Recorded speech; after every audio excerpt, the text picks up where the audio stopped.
Alright, magandang gabi sa inyong lahat mga kaibigan.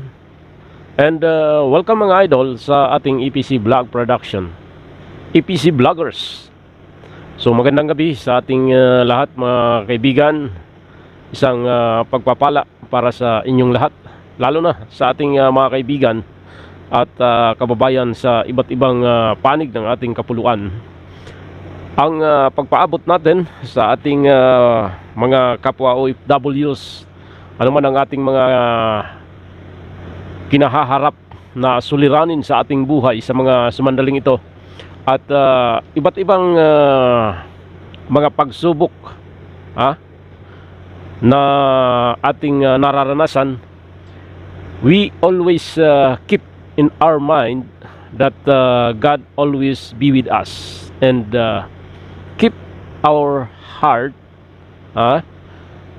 na laging nasa liwanag ng ating Panginoon.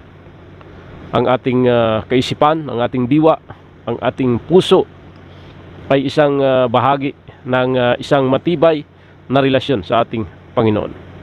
So ngayong gabi mga idol, sa ating political vlog sa ating bansang tinubuan, sa bansang Pilipinas, pag-usapan natin ang mga legal implication ng mga kaganapan sa ating bansang ginagalawan.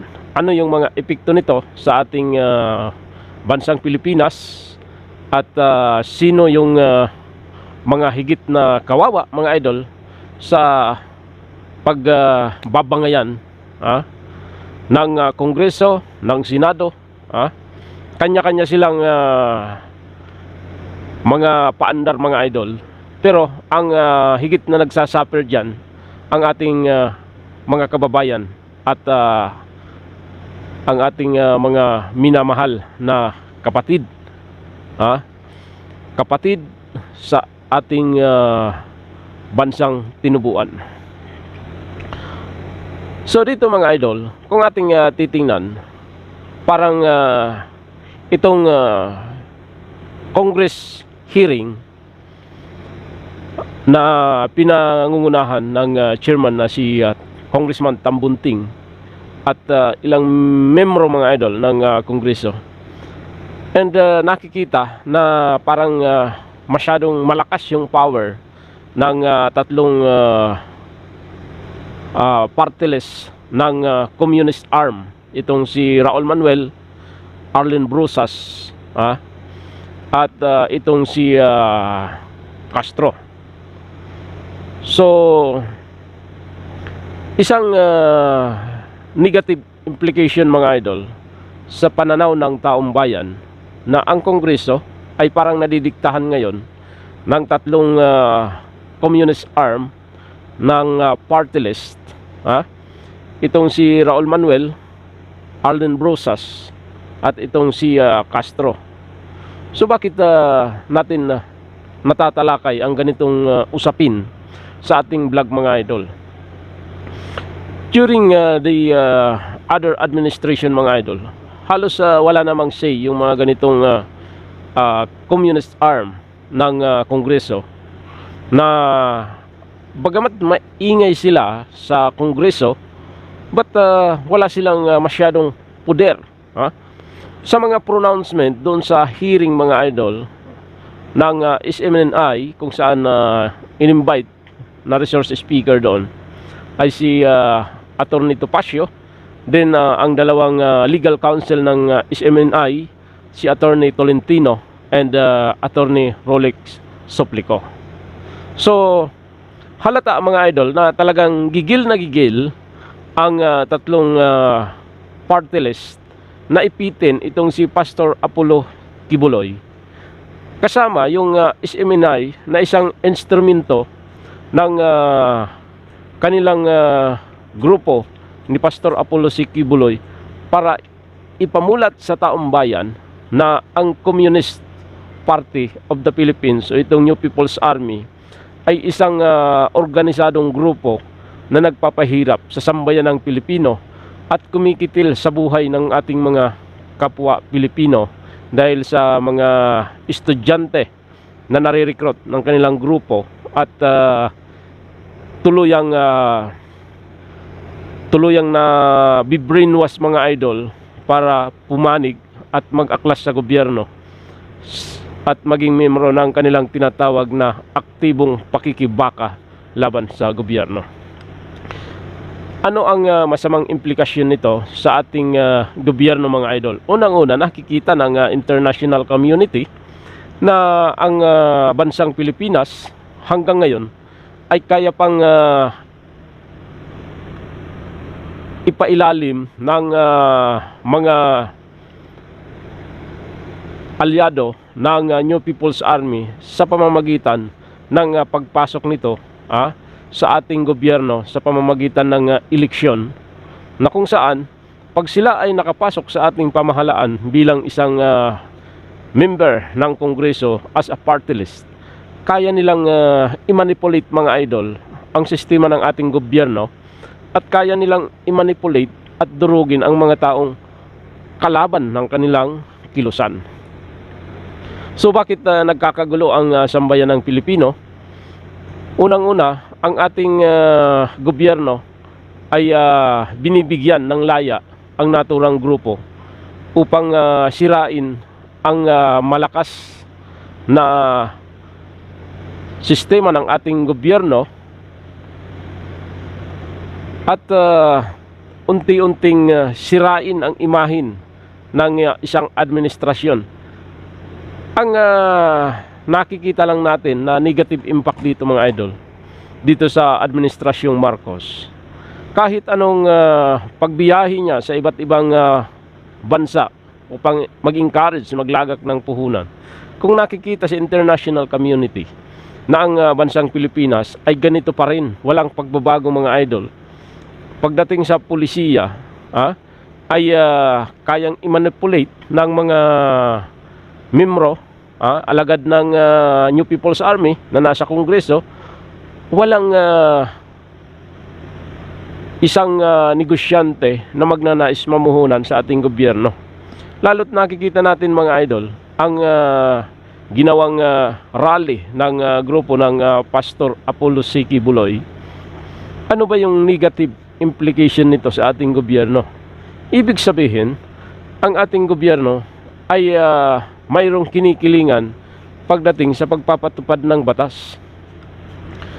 Kaya nga sabi natin, bakit hindi maipatupad ng maayos ang ating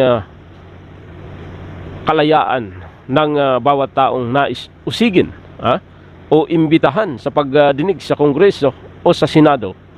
Kung ganong sa pagtatanong pa lang ng kongresista at ng senador ay nasusupil na yung ating karapatan na magpahayag, dahil para na rin hinukay mo na ang iyong kasagutan sa pamamagitan ng yes or no.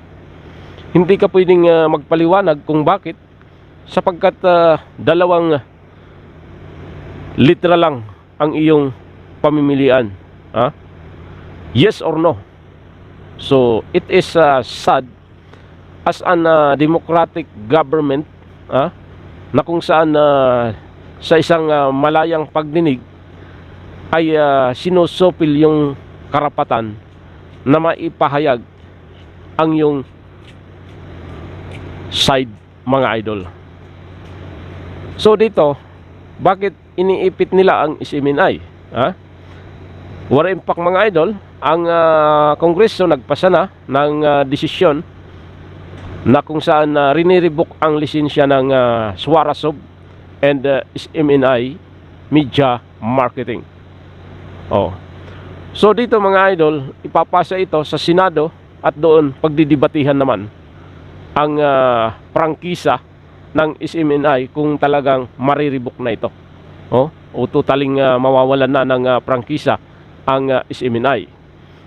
And dito mga idol, titingnan lang natin kung bakit maingay din si Risa Hontiveros naggipitin itong si Pastor Apollo C. Quiboloy, sapagkat nais nilang durugin ang alagad ng Duterte, sapagkat alam nila na si Pangulong Duterte ay malapit na kaibigan ni Pastor Apollo C. Quiboloy And this coming election 2028 for a presidential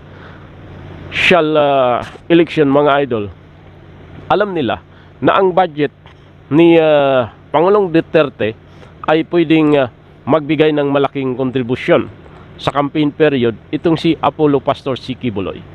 Kaya't naunahan nila, mga idol, na ngayon pa lang ay binigyan ng karapatan itong si Pangulong Duterte na maging caretaker ng lahat ng ari-arian ni Pastor Apollo C. Quiboloy. So well done, mga idol.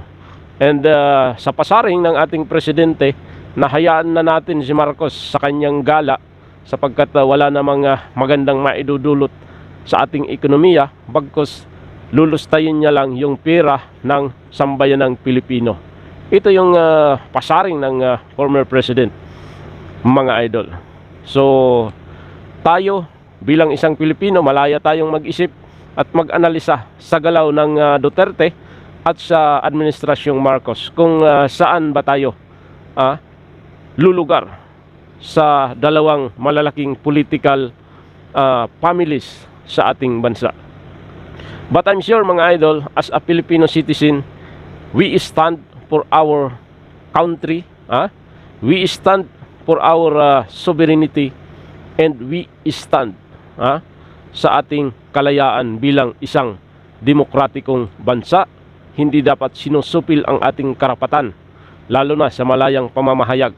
At lahat ng mga galaw ng ating mga ibinoto na politiko ay karapatan natin na magpahayag ng pagkontra, at kung maayos naman, karapatan natin na saluduhan sila sa kanilang nagawang kabutihan para sa taong bayan. Isang mapagpalang gabi, mga idol, and salamat sa mga nag-subscribe sa ating YouTube channel at sa lahat na patuloy na nanonood at nakikinig sa ating gabi-gabi na paksa sa ating EPC Vlog Production. So sana, mga idol, lagi nyong tangkilikin, suportahan at i-follow ang ating YouTube channel para naman ay mapalago natin ito sa mga darating na panahon. Sumainyo nawa ang pagpapala ng Poong Maykapal, mga idol. Maraming salamat at magandang gabi sa sambayanang Pilipino.